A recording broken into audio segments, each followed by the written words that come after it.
देखा ही है अपन घाटी के नीचे उतरल नहीं तो खत्म हो गई। 2 तो सिल्ली दे रहलीन। अरे नहीं दबा तो चोली व्यवस्था बता नहीं बुलक जाई। ये इज्जत है हमारे घर में। अरे मंजुआ दे दे। हाँ देता नहीं माई। देखा जब हमारे नैयर आवा ना तब बेइज्जती करत रहा ना। अरे दूध तो सब कम खइबा तो दुबारा जीवा का? का रे बाबू दुल्हनिया के ऊपर मिठाई लगे ला का? जब देखा तब घर आई रहेले। अरे यार भेजू सब नाश्ता पानी कर दे तू का ले। बुआ मैं बाद में नाश्ता कर लूं, काहे घबराती? जो हम चाय पिए ना जुड़ा जा बैठा। अरे वो तो हम पियता है। अरे बुआ तू बैठा। हाँ बैठ बैठ। अरे खा ले जल्दी। ए भाई का बेटा ये हम खात लने हाई जोन समनिया मनिया है ना एके एडजस्ट करा जाता अच्छा रहता है।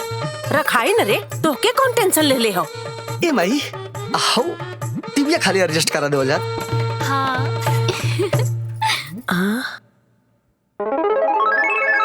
हाँ रे सही कहत बड़े ते टीविया लग जाए तो बहुत बढ़िया रही।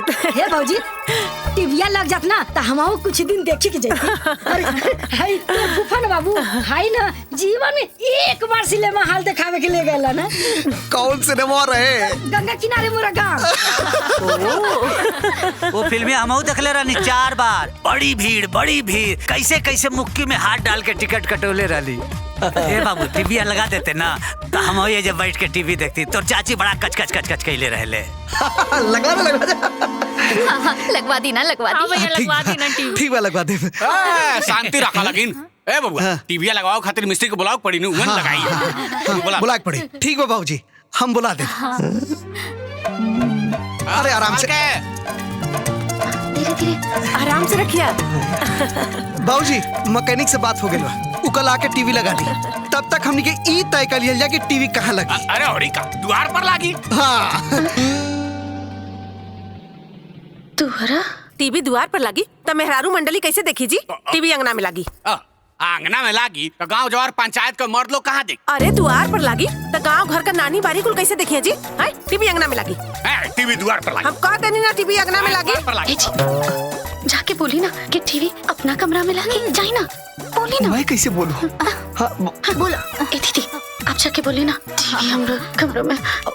ठीक बा ठीक बा। द्वार बाबूजी कह देनी ना अंगना में लगी। हम तो कहता नहीं टीवी मुन्नी के कमरा में लगवा दी। अच्छा मुन्ने कमरा में लगी तो ससुर भसुर कैसे देखिए? अरे बुआ अरे हम तो कहत नहीं कि छते पे लग जा ताकि अगल बगल के सगरी लोग आके देखे। अरे टीवी कहीं लगवाई लेकिन जल्दी लगवाई ना। तुहन लोगन चूल्हा में बैठ के का करत हवे रे? ए बाबूजी विचार होता कि टीवी कहाँ लगा। हमके ओपा उनके 2 कप चाय बना के दे दो ओकरे बाद फैसला करत रहो। टीवी जहाँ लगवावे के होखे वहाँ लगवाओ। ठीक बा दादाजी हम लेके आवा तो नहीं चाहे। ले आवो।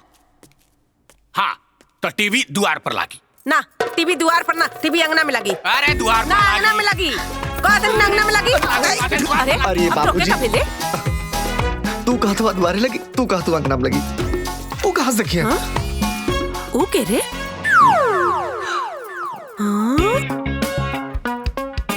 रूम में लगवा देती कान कमरा में। इनके कमरा में लगवा देना कमरवा में। हम कह देनी ना कि टीवी अंगना में लगी और सब के बैठ के अंगना में टीवी देखी। हाँ नहीं तो ऊ कहाँ से देखें? हाँ गजब पतिया होते रे। इतना बड़ का अंगना है कौनो कोना में खड़ा होके देख लिया टीवी। अरे माई टीवी उनकर बाऊ के देहल है।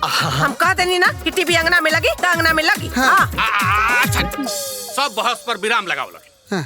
आखिरी फैसला ई बा कि टीवी अंगना में लगी।